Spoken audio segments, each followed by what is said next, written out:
ነፃ አሜሪካ ነው የኖረው።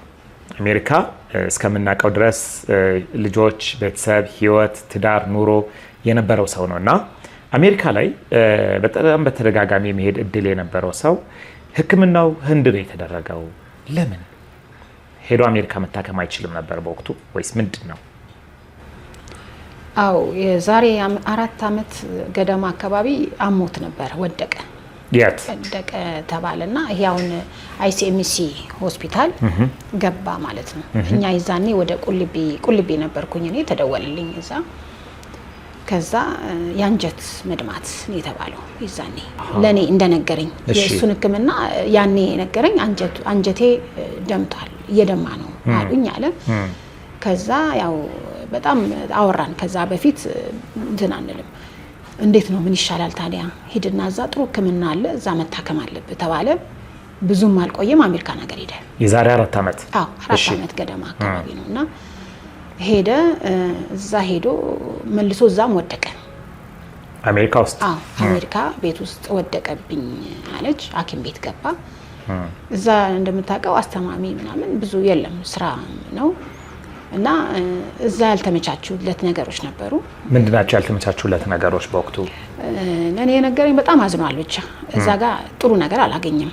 አሞታል፣ ግን በቃ ከፍቶት ነው የመጣው። እዛ ሄደ፣ ተኝቶ ነበር።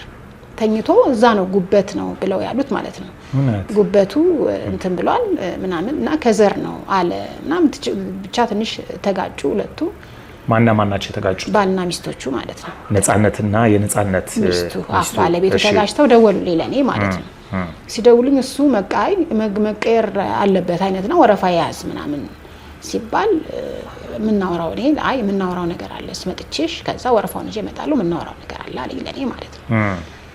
ከዛ በቃ መጣ። ሲመጣ ግን እኔ የዛኔ እኔ ያለቀስኩት በቃ። ለምን? ኤርፖርት ላይ እኔ አሁን ስልኬ ላይ ነበረ ቪዲዮ ቀርጬው ነበረ ስቀበለው፣ ሁልጊዜ ሲሸኘው ሸኘዋለሁ፣ ሲመጣም እቀበለዋለሁ።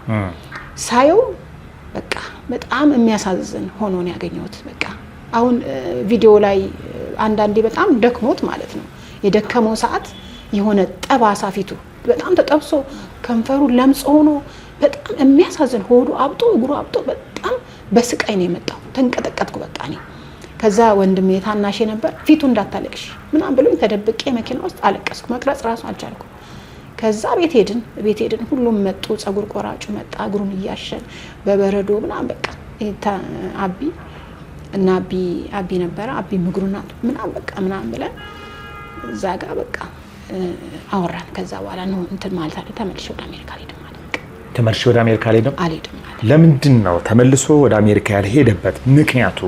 እንደው ነፂ በህይወት እያለ ካጫወተሽ ከነገረሽ ለተመልካቾች ብታደርሽልኝ ደስ ይለኛል። ለምን ነበር መሄድ ያልፈለገው? ፈቃደኛ ኮንሽ ብቻ? እሺ ብቻ ደስተኛ አልነበረም በህይወቱ። በአሜሪካ ህይወቱ ነው ደስተኛ ያልሆነው ወይስ በትዳሩ ነው ደስተኛ ያልሆነው? በትዳሩ ደስተኛ አልነበረም። አትረዳውም ነበር እሷ አትረዳውም። እናቱ ከዚህ ነገር ታቀብላለች፣ እሷ ከዛ እንትን ትላለች። ያ ነው ህይወቱ በቃ በጣም በመስቀልቅል በቃ ይሄን ህይወት እስኪያማርበት ድረስ ነው የነገረኝ ለኔ ማለት ነው። እና ደስተኛ አልነበረም።